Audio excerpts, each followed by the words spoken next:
Melalui tayangan tadi, kita harus lebih paham mengenai hak asasi manusia. Hak asasi manusia adalah hak yang melekat pada manusia sebagai anugerah Tuhan yang wajib dihormati, dijunjung tinggi, dan dilindungi oleh negara, hukum, dan semua orang. Secara umum, HAM bersifat kodrati, yang artinya HAM adalah hak yang telah menjadi kodrat manusia. Selain itu, HAM bersifat universal, yang artinya HAM secara umum berlaku di seluruh dunia dengan tetap menghormati adat istiadat dan budaya negara masing-masing. Yang terakhir, HAM bersifat langgeng, yang artinya HAM adalah hak asasi manusia sejak dari dalam kandungan hingga ia meninggal. Manusia memiliki hak yang tidak dapat dikurangi dalam keadaan apapun, yaitu hak untuk hidup, hak untuk tidak disiksa, hak kemerdekaan pikiran dan hati nurani, hak beragama, hak tidak diperbudak, hak diakui di hadapan hukum, dan hak untuk tidak dituntut hukum yang berlaku surut.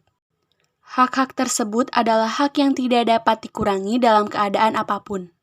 Sedangkan hak-hak selain itu adalah hak yang tergolong sebagai hak-hak yang dapat dikurangi, seperti hak berorganisasi dan hak berekspresi.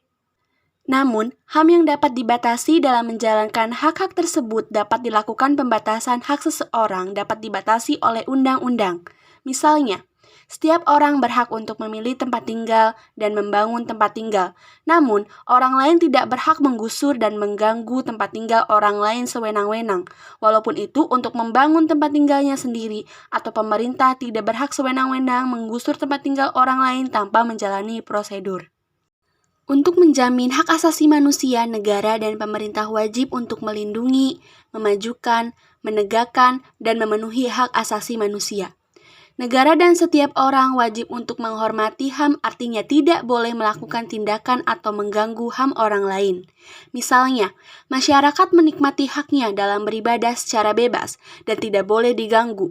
Negara berkewajiban melindungi HAM, artinya ketika ada pihak lain yang mengganggu HAM, negara wajib memberikan perlindungan. Contohnya, ada orang yang sedang menyampaikan haknya untuk berekspresi, lantas ada pihak lain yang mengganggu, maka negara, misalnya polisi, harus melindungi orang yang sedang menyampaikan ekspresinya itu. Negara berkewajiban untuk memenuhi HAM, artinya negara harus mengambil langkah-langkah supaya setiap orang menikmati HAM secara lebih baik dan meningkat dari waktu ke waktu. Contohnya, hak anak atas pendidikan, maka negara wajib menyediakan gedung sekolah yang layak, guru yang berkualitas, dan materi pembelajaran yang bermutu baik. Selain itu, setiap orang wajib menghormati hak asasi orang lain dan tertib dalam kegiatan bermasyarakat. Namun dalam menjalankan hak dan kebebasannya, setiap orang wajib tunduk kepada pembatasan yang telah ditetapkan undang-undang, agar dapat menghormati hak dan kebebasan orang lain apabila seseorang atau sekelompok orang atau aparatur negara dengan sengaja atau tidak sengaja mengurangi, menghalangi, membatasi, atau mencabut HAM orang lain, maka hal tersebut adalah pelanggaran terhadap hak asasi manusia. Pelanggaran hak asasi manusia menjadi akar dari segala permasalahan suatu negara. Mari ciptakan dunia tanpa kekerasan dan diskriminasi, saling menghargai dan menghormati antar sesama manusia. Apakah hak asasi manusia penting dimiliki oleh seseorang? Hak asasi manusia sangatlah penting, karena jika manusia hidup tanpa adanya HAM, maka hak-hak orang lain akan direbut dan akan terjadinya tindakan yang tidak dilandasi dengan kesadaran serta tanggung jawab, seperti tidak adanya saling menghargai antar manusia dan tidak adanya yang namanya moral dan juga etika.